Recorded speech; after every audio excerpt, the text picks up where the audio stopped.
My name is Carolyn, and I talk to the spirit world. Travel with me to a dimension filled with love, light, and joyful surprises. Welcome to Carolyn's Psychic Playroom.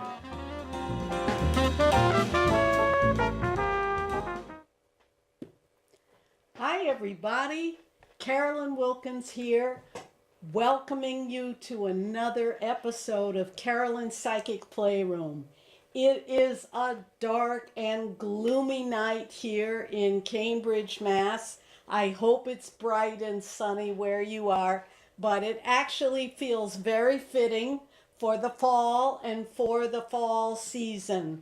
So, we just have to go with this kind of gloom.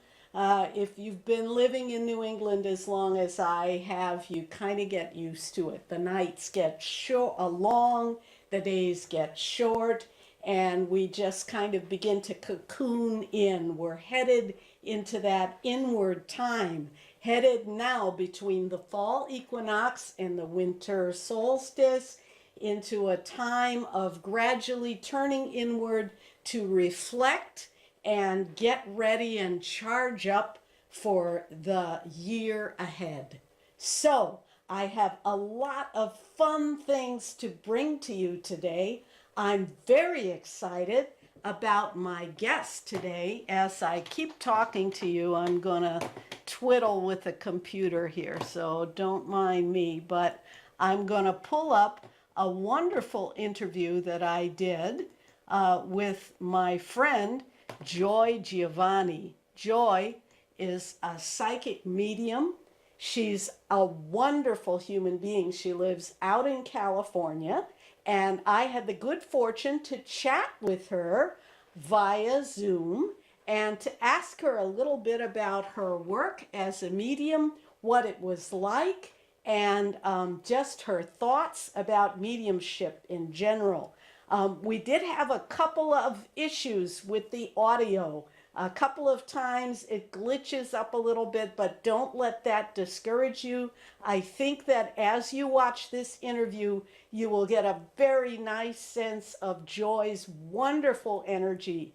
And if after you see the interview, if you would like to find out more about Joy Giovanni and how to get in touch with her, or you're interested in getting a mediumship reading with her, which I strongly encourage, email me at psychicplayroom@gmail.com, and I will be happy to send you Joy's information.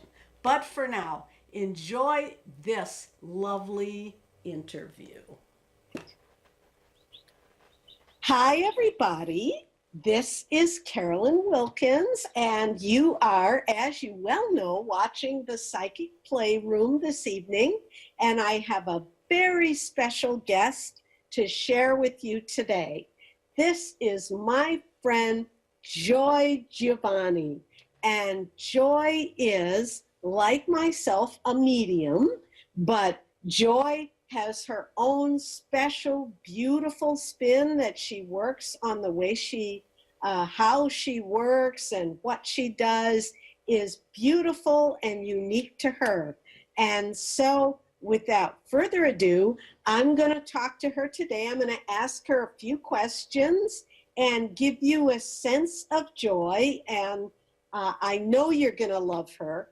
And afterwards, I'm going to say it at the beginning and I will say it at the end, which is, if you want to find out more about Joy, as you know, we cannot advertise on the program itself, but I know you're going to want to reach out and connect with her. So write me an email at psychicplayroom@gmail.com.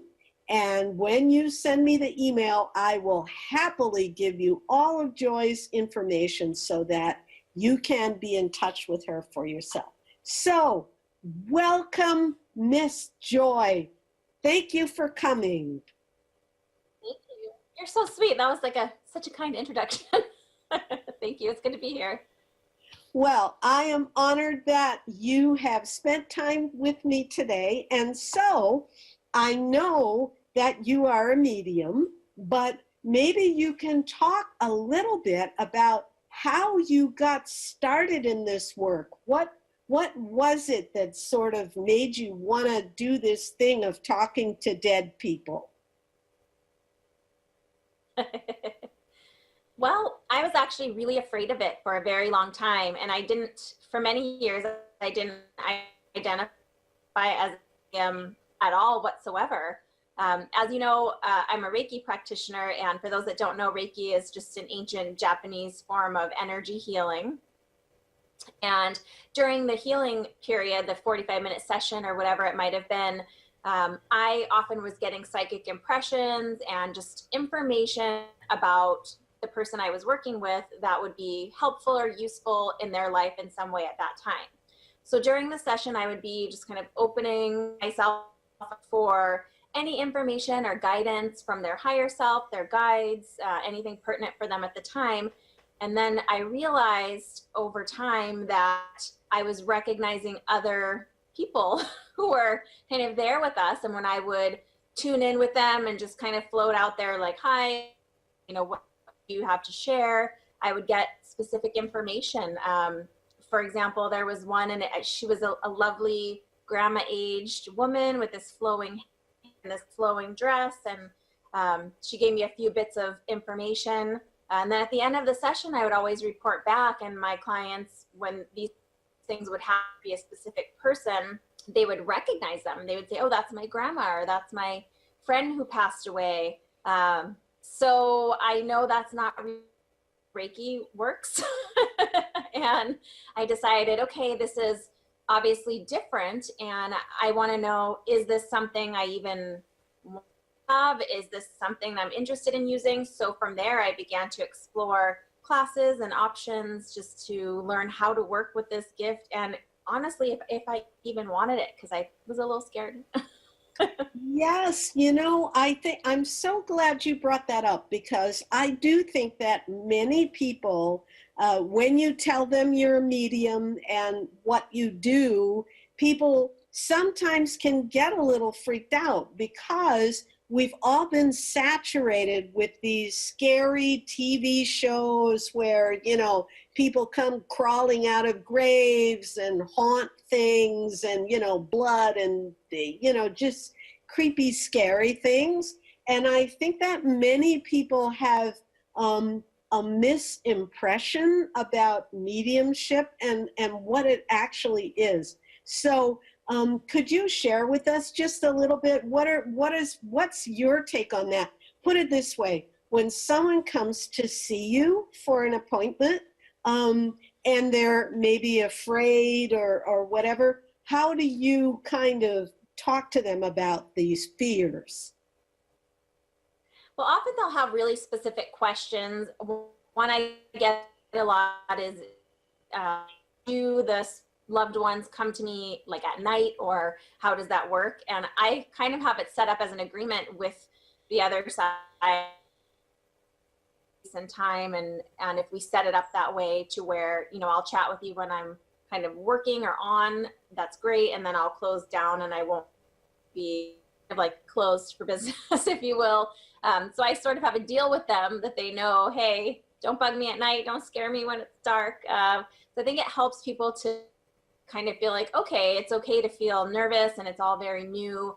I actually, like I said, I was really nervous about working with passed over loved ones in that way, and I did my psychic development, and then I kind of skipped that mediumship part in a way and did I'm in a trance medium where it's communicating more with guides and angels, ascended masters, what have you, because I just was so nervous about the loved ones. And like all of us, I was inundated with all these shows and, that's sensationalized in a way that's just not real for me. In my experience, no one's ever come through and communicated anything, in a scary way. And I've even communicated with some loved ones that while they were here in the physical world may have been kind of difficult people, occasionally someone that has a substance abuse problem, for example, and was in prison. And I had one contact like that, and he still came through very kind, and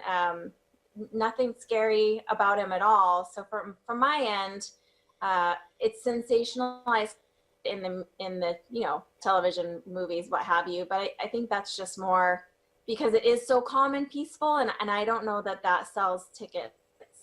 Yes. For big movies and things. You are so right, Joy. And I know that we're having a little bit of an audio issue. I'm talking to Joy. She's all the way in California, and I'm here in the Boston area. So we are having a little bit of a problem. So I'm just going to summarize in case some people missed what you said. Because I think you made a very important point, which is, number one, it is possible that we can set an intention for how we want to visit with the spirit world. And at first, I think there's this impression from the movies and TV and all that, that spirits are just going to come and haunt you. But in fact, we all have the ability, just as we would with a living person, to say, look, this is my house. I don't just let strangers walk in and out of my house. I don't let random people wander up on my porch or come inside. The same way with the spirit world. And I do think you mentioned that you tell this to clients to help them to calm down when they're afraid that they're going to be haunted or something like that.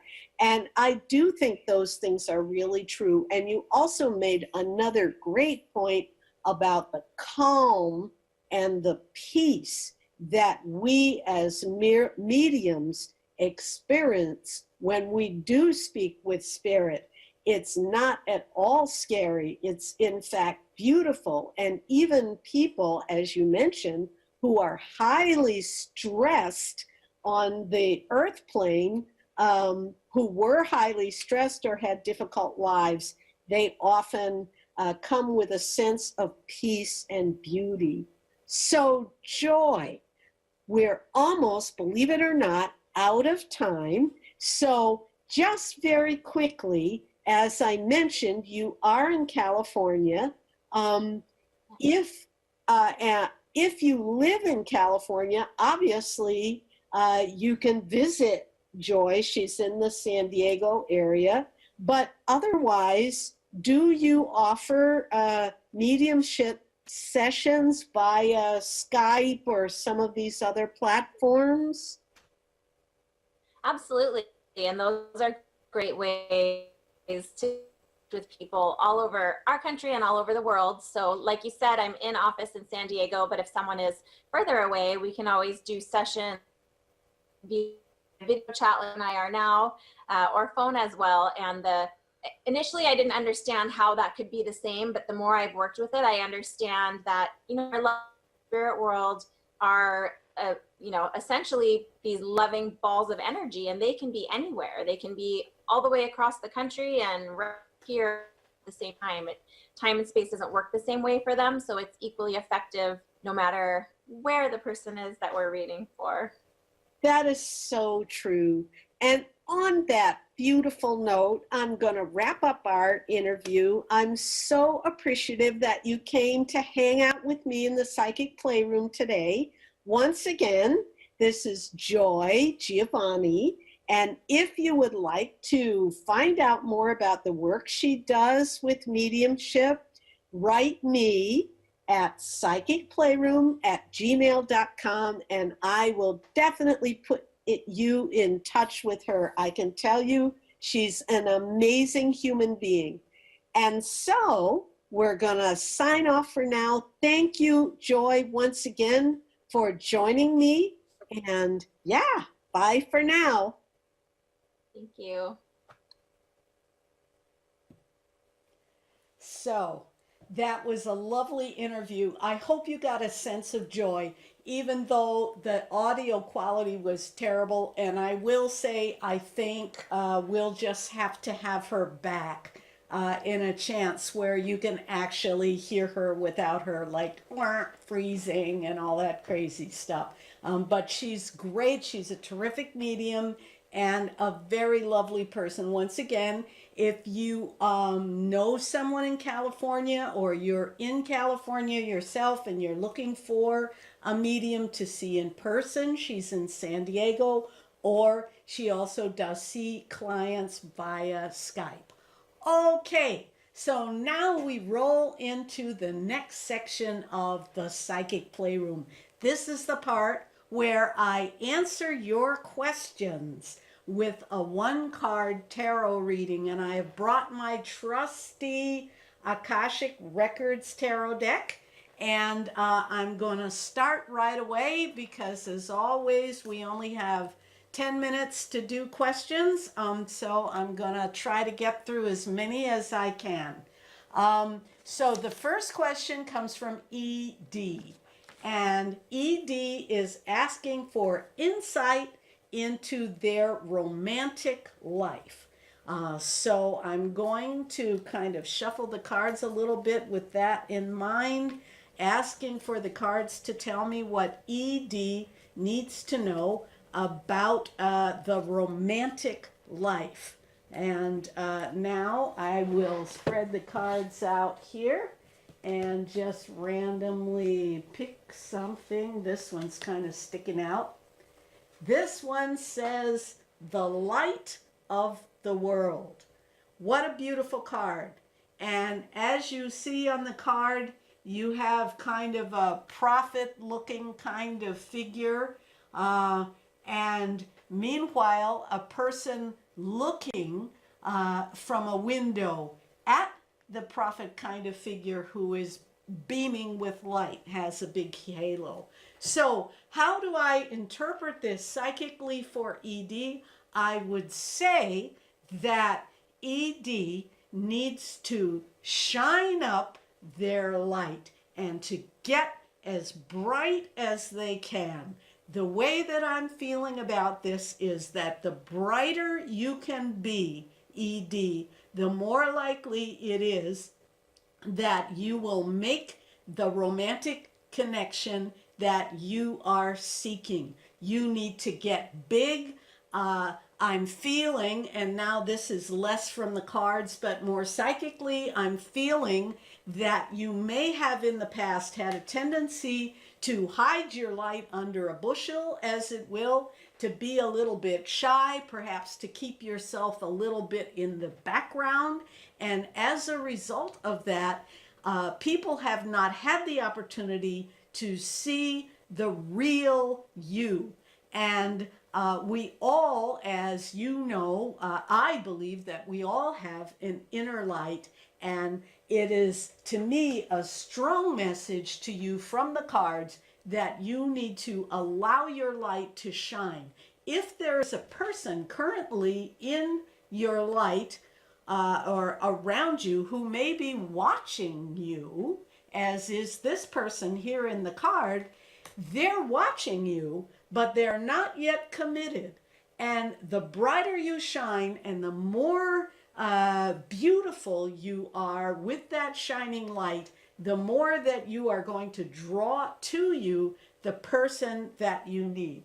I feel, since you have already drawn this card, my feeling is that this is not going to be a long process, that within a month or two, you are going to be a lot more visible than you are now, and that you may even have a challenging time fighting away people who are drawn to you, because your light is there. You are the light of the world, and as you begin to shine that, your romantic life is going to improve in a big way. So that's my message for ED. The next question comes from CH, and it is regarding professional career. So once again, I'm going to shuffle the cards here, and I'm going to just take a moment to reset and to think about and ask the cards, what does CH need to know about their professional career? What kind of information will be most helpful? And as always, I set the intention when working with the cards that the information that comes through be for the highest and the best. And I'm going to spread the cards out here. And this card looks interesting. I'm going to pull that. This card here is the Akashic Library. Now, this card refers to, by Akashic Library, we are referring to the library that is a storehouse of all our lifetimes over the many, many years that we have incarnated here on earth. A record is kept in another dimension of our lives, and this record is referred to as the Akashic Library.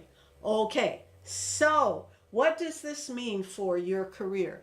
We could take this a couple of ways. One, obviously, if you are interested in looking into or working with books or libraries or records or history, that would be one direction for you. And for some reason, I'm feeling, rather than the metaphorical kind of sense of the library and your destiny and that kind of thing, I'm feeling more pulled to say that you have as yet untapped an aspect of you that is very good with history, with books, with writing, with this kind of thing. This is an aspect that you have not yet explored, and you have abilities in this area that might be helpful to you.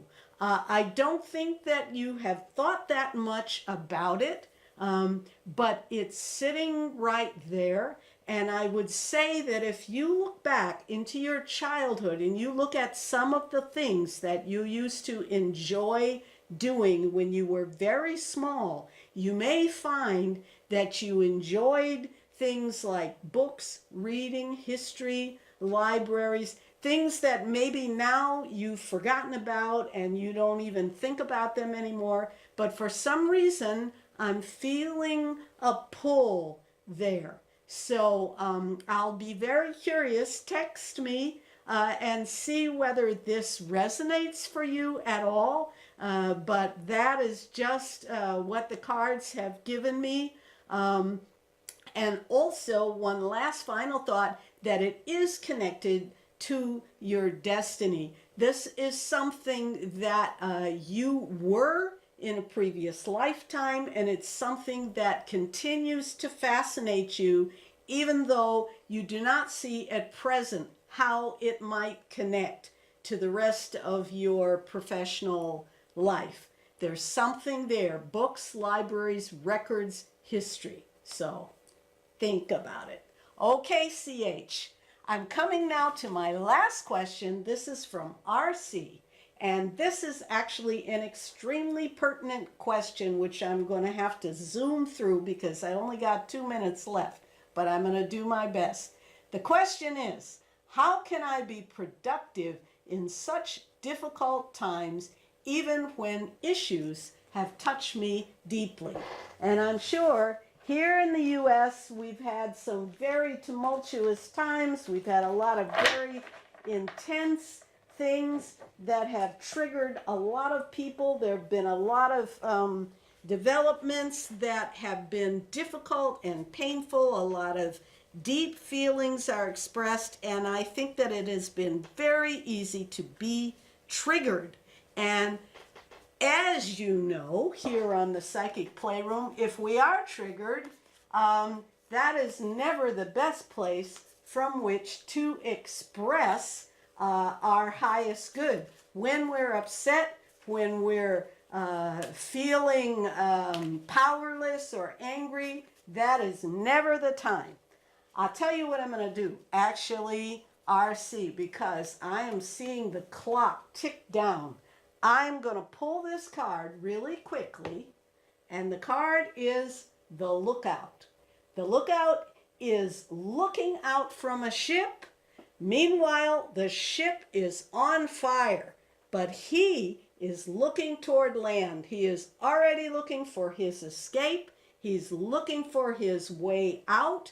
And although the ship is currently on flames, he is already planning his next strategy.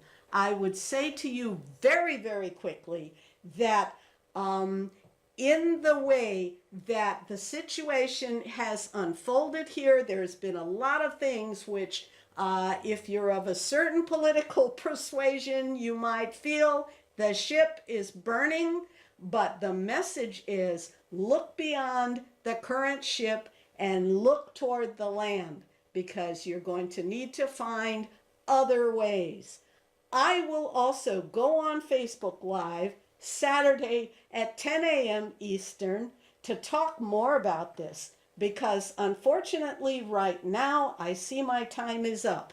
I still had 2 more questions that I was unable to get to, and I'm going to talk more about RC's question when I go on Facebook Live. Thoughts are things with the energy to make life better for you and for me. Touch the light.